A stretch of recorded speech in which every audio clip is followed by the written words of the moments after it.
اللہ کریم نے فرمایا بندہ مومن جان لے اگر میں تجھے ایک مشکل دوں گا تو میں تجھے کتنی آسانیاں، چلے سارے بول دی کتنی جی، کتنی اللہ تعالیٰ آسانیاں دے گا؟ 2 آسانیاں۔ ہم لوگ اچھا جب ہمارا ذہن بن جاتا ہے نا کمزوری کا، ہمارا جب مزاج بن جاتا ہے مایوسی کا، پھر معاملہ ذرا ہمارے لیے گمبھیر ہو جاتا ہے۔ اگر ہم یہ ذہن بنائے نا کہ مشکل میرے اللہ کی طرف سے آئی ہے تو وہ مجھے آسانی بھی ضرور عطا کرے گا، تو پھر اللہ ضرور ہی آسانیاں عطا فرماتا ہے۔ اور جو مشکلات زندگی میں آتی ہیں نا، حضرت مولا علی شیر خدا رضی اللہ تعالیٰ عنہ کا بڑا خوبصورت فرمان ہے۔ حضرت علی فرماتے ہیں جب تجھے مشکل آتی ہے تو وہ تجھے رب کا پتہ بتانے آتی ہے، وہ تجھے اللہ کا پتہ بتاتی ہے۔ اس لیے کہ جب تو سارے اسباب کر لیتا ہے، جو ضرورت ہوتی ہے پوری کرتا ہے، تندرست ہو کے وہ کام کرتا ہے، پھر بھی کام نہیں ہوتا، تو اس کا مطلب ہے کرنے والا تو نہیں، کرنے والا کوئی اور ہے، جو کام کرنے والا کوئی اور ہے۔ تو عزیز بھائی یاد رکھیں، ہر مشکل کے ساتھ اللہ نے آسانی رکھی ہوتی ہے۔ اگر اللہ تبارک و تعالیٰ بیماری عطا کرے تو اس کے ساتھ اللہ پھر جو تندرستی دیتا ہے وہ بھی بڑی اعلیٰ عطا فرماتا ہے۔ اگر اللہ کبھی غربت دے تو پھر اس کے بعد جو اللہ تعالیٰ آسانی دیتا ہے وہ بھی بڑی اعلیٰ عطا فرماتا ہے۔ اگر کہیں سے آپ کو دکھ ملتے ہیں تو پھر جب سکھوں کا وقت آتا ہے تو پھر گنے نہیں جاتے۔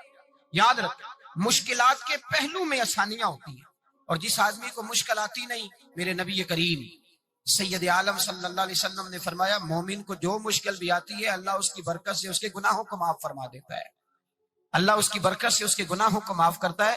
یہاں تک کہ حضور نے فرمایا میرے مومن کو کانٹا بھی چبھے تو اللہ تعالیٰ اس کی مشکل کو آسان فرما دیتا ہے۔ 2 بزرگ بیٹھے تھے، ایک حضرت احمد رحمت اللہ علیہ اور ایک حضرت شرف الدین منیری رحمت اللہ علیہ۔ تو حضرت شرف الدین منیری کہنے لگے کہ دوست اصل میں وہ ہوتا ہے جو دوست کی طرف سے آنے والی تکلیف پر صبر کرے، جو اللہ کی طرف سے آنے والی تکلیف پہ صبر کرے وہ اللہ کا محبوب ہوتا ہے۔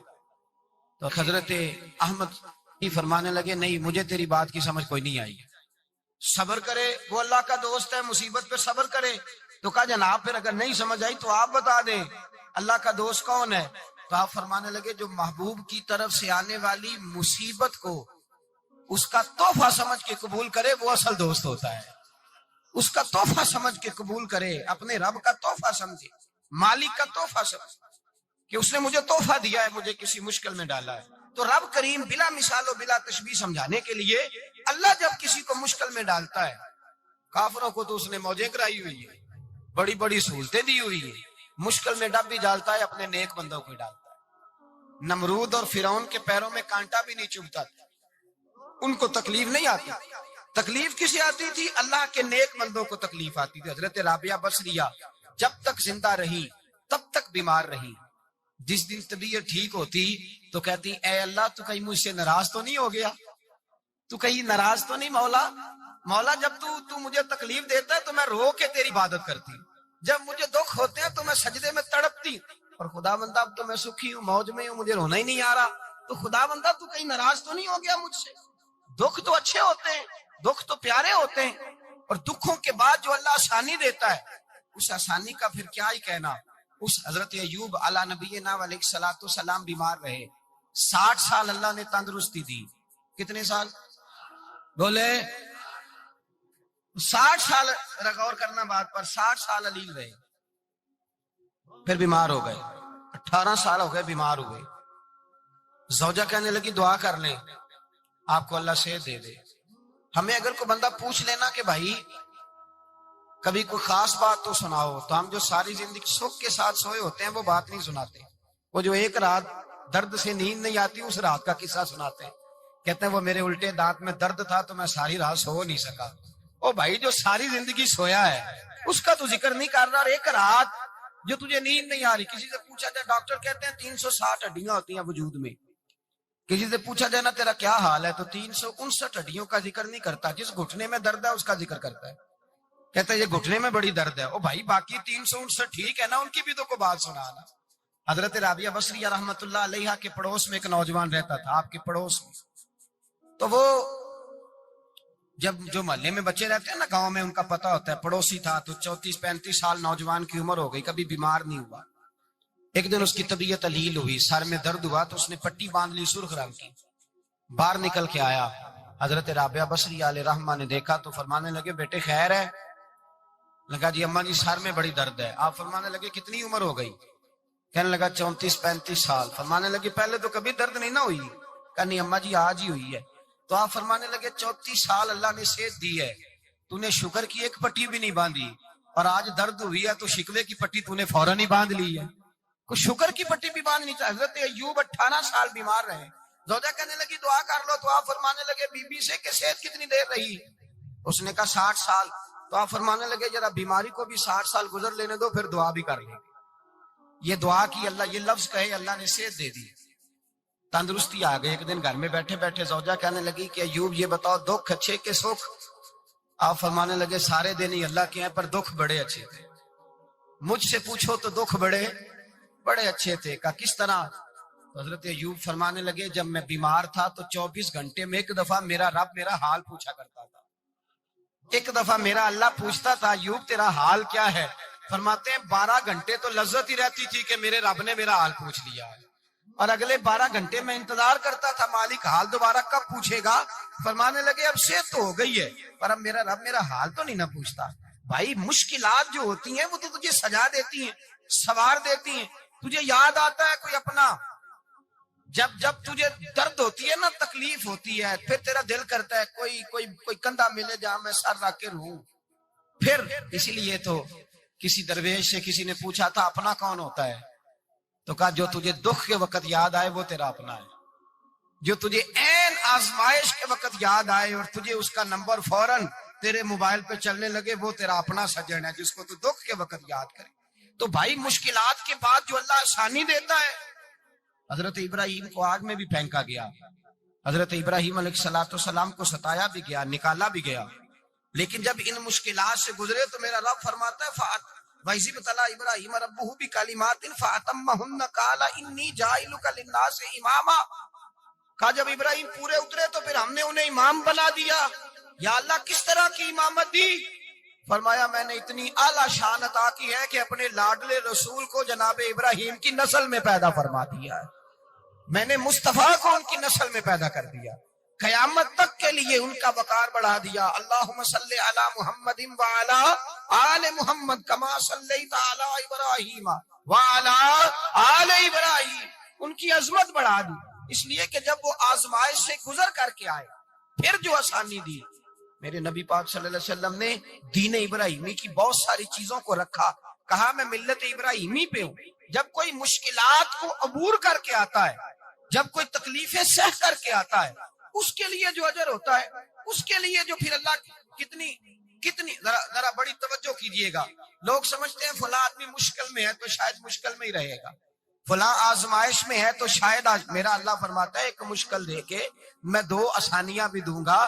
تم مشکل دیکھ رہے ہو, مشکل نہ دیکھو, وہ جو اس کو بعد میں آسانی آنے والی ہے, اور ڈبل جو میں اس پر نعمت کرنے والا ہوں اس کو دیکھو. حضرت یوسف کو بھائیوں نے کنویں میں ڈال دیا تھا, اور جب کنویں سے نکلے تو مصر کے بازاروں میں بکے, اور پھر زلیخا نے الزام لگایا تو حالات بگڑ گئے. حضرت یوسف کو جیل جانا پڑا. کتنی کٹھن زندگی تھی, لیکن میرے مالک کو کچھ اور ہی منظور تھا. کنویں میں گرنے والے, بازار میں بکنے والے, جیل میں جانے والے, الزام لینے والے جناب یوسف کو رب کریم نے اسی مصر کا بادشاہ بنا دیا. اللہ پاک نے اسی مصر کا حکمران بنا دیا.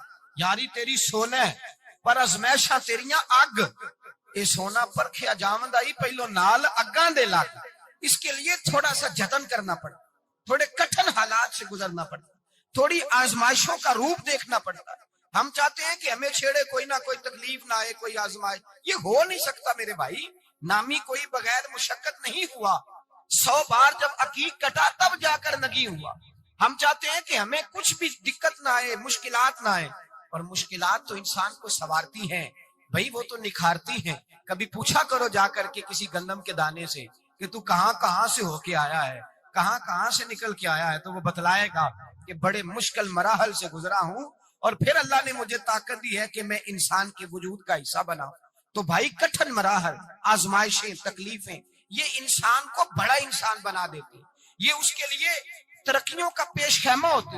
ہمارے جوان پریشان ہو جاتے ہیں, عورتیں خاص کر کے اس بات پہ توجہ کریں, وہ بڑی جلدی غم لے جاتی ہیں. وہ کہتی ہیں جانے میرا کچھ ہوگا ہی نہیں, جانے میرا کچھ ہو ہی نہیں سکتا. میرے بھائی درجنوں اور بیسیوں لوگ ایسے ہیں جن کی اولادیں نہیں تھی لیکن نام ان کا ان سے بھی زیادہ ہے جو بڑے بڑے صاحب اولاد. حضرت عبداللہ مزنی حضور کے غلام تھے, قبیلہ مزن کے رہنے والے. والد فوت ہو گئے, چچا نے پالا تھا, اسلام قبول کر لیا. چچا اسلام کا بڑا دشمن ہے, حضور کا نام آئے تو جلال کرتا ہے, حسد اور بغض میں جل جاتا ہے, بڑی اسلام کے ساتھ دشمنی اور عناد رکھتا ہے. حضرت عبداللہ کہتے ہیں پہلے تو میں عشق رسالت کو دباتا رہا, پھر یہ چنگاری شعلہ بن گئی, پھر کہ یہ ہلکا سا جذبہ سمندر اور صحرا کا روپ دھار گیا. فرماتے ہیں ماں تھی اور میں تھا, میں گیا جا کے چچا سے کہا میں نہیں رہ سکتا. کہاں جائے گا؟ تو میں نے دھیمے لہجے میں کہا میں مدینے جاؤں گا, اب میں رسول اللہ کے مدینے جاؤں گا, اب میرا گزارا نہیں ہوتا, اب میں جاؤں گا. کہتے ہیں چچا کہنے لگا اچھا تو وہاں جائے گا, تجھے میں نے پالا, میں نے پوسا, وہ مکان میں نے تجھے بنا کے دیا, تیری جیب میں جو پیسے ہیں میرے دیے ہوئے ہیں. کہتے ہیں میں نے کہا چچا میں سارا کچھ سوچ کے آیا ہوں, مکان بھی تو رکھ لے, پیسے بھی رکھ لے. کہتے ہیں اس نے ہر چیز رکھوا لی. جب پلٹنے لگا تو چچا کہنے لگا جو کپڑے تو نے پہنے ہیں یہ بھی میں نے خرید کے دیے تھے.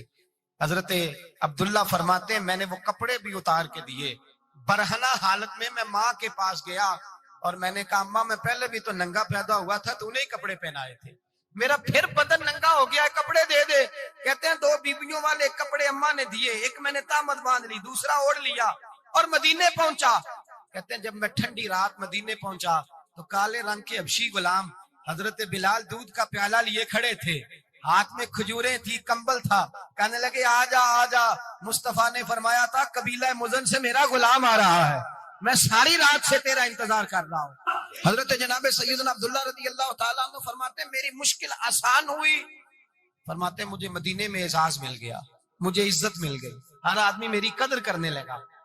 گویا بزرگ کہتے ہیں کہ حضرت عبداللہ دعا کرنے لگے کہ اے اللہ تو نے مجھے بڑی شان دی ہے مصطفیٰ کی گود میں, اگر اسی رحمت کے چھاؤں میں پردہ کر جاؤں تو میری بات بن جائے گی. حضرت عبداللہ کا وصال بھی رسول اللہ کی گود میں ہی ہو گیا. گود میں نہ کوئی رشتہ دار, نہ کوئی تعلق دار, نہ کوئی ہمسایہ اپنا, نہ کوئی چچا, نہ کوئی ماموں, شہر میں تنہا اسی کسے دے کچھ نہیں جے لگ دے, تے نہ کوئی ساڈا دردی. تنہائی, جنازہ اٹھا تو اٹھانے والے کون ہیں؟ ابو بکر صدیق, فاروق اعظم, عثمان غنی, مولا علی, حسنین کریمین جنازے میں شامل. میرے رسول پاک صلی اللہ علیہ وسلم نے جنازہ پڑھایا. دیکھو مشکل کاٹی تھی تو آسانی کا رنگ دیکھو, آسانی کا انداز دیکھو. حضرت سیدنا ابو دردہ رضی اللہ تعالیٰ عنہ ارشاد فرماتے ہیں مدینے میں رواج تھا کہ جب قبر میں اتارنے لگتے تھے تو قریبی رشتہ دار اتارا کرتے تھے, پر عبداللہ کا تو رشتہ دار ہی کوئی نہیں تھا, مدینے میں کون اتارے؟ فرمایا جب قبر میں اترنے لگے تو حضرت ابو بکر صدیق اور حضرت عمر فاروق اتر گئے کہ ہم قبر میں اتارتے ہیں. رسول اللہ نے فرمایا تم باہر نکلو, تم کیوں قبر میں گئے ہو, باہر آؤ. کہتے ہیں ہم باہر آئے تو اللہ کے رسول اندر گئے. فرمایا کون کہتا ہے اس کا کوئی نہیں, میں جو موجود ہوں. کون کہتا ہے کوئی نہیں؟ فرمایا رکھو میرے ہاتھوں پہ. کہتے ہیں حضور کے دستے مبارک پہ رکھا اور باہر کھڑے ہم رشک کرنے لگے کہ واہ اللہ تیرا آسانی دینے کا رنگ, آسانی. اس نے مشکل برداشت کی تو رب نے مصطفیٰ کے قدموں میں آسانی عطا فرمائی. پسے اور حضور نے قبر میں رکھا, نبی پاک نے. میرے دادا مرشد کہتے ہیں عشق سرکار کی ایک شمع جلا لو دل میں, بعد مرنے کے قبر میں بھی اجالا ہوگا. اور میرے اعلیٰ حضرت فرماتے ہیں لحد میں عشق رخ شاہ کا داغ لے کے چلے, لحد میں عشق رخ شاہ کا داغ لے کے چلے, اندھیری رات سنی تھی چراغ لے کے چلے. اور بیدم شاہ وارسی تو حد کر گئے, کہنے لگے پسے مردن, بعد مرنے کے پسے مردن فرشتوں نے جو تلاشی لی تو کیا نکلا؟ فقط ایک دل کے گوشے سے خیال مصطفیٰ نکلا, فقط ایک دل کے گوشے سے خیال. اور کامل پیرو نہ دے باہو قبر جنا دی جیوے. میرے بھائی نبی پاک صلی اللہ علیہ وسلم کے ساتھ وفا کی تنگی دیکھ کر دقت ساتھ دیا.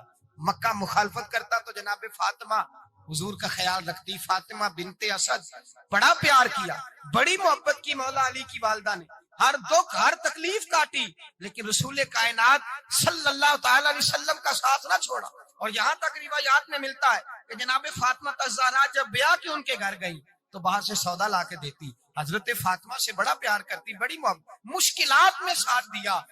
جب وصال ہوا تو فرماتے ہیں کوہرام مچ گیا مدینے میں, لوگ منتیں کرتے تھے کہ حضور کا ایک بال مل جائے تو قبر میں بخشش کا سامان ہو جائے گا. رسول پاک نے فرمایا جب جناب علی کی والدہ کو غسل دے دو تو کفن پہنانے سے پہلے میرے پاس آنا. کہتے ہیں جب غسل دے لیا تو عرض کی حضور غسل ہو رہا ہے, کفن کا کیا کرنا ہے؟ حضور اندر گئے, قمیض بدلی اور جو کرتا پہنا ہوا تھا اتار کے دیا. فرمایا وہ علی کی ماں نہیں میری ماں ہے.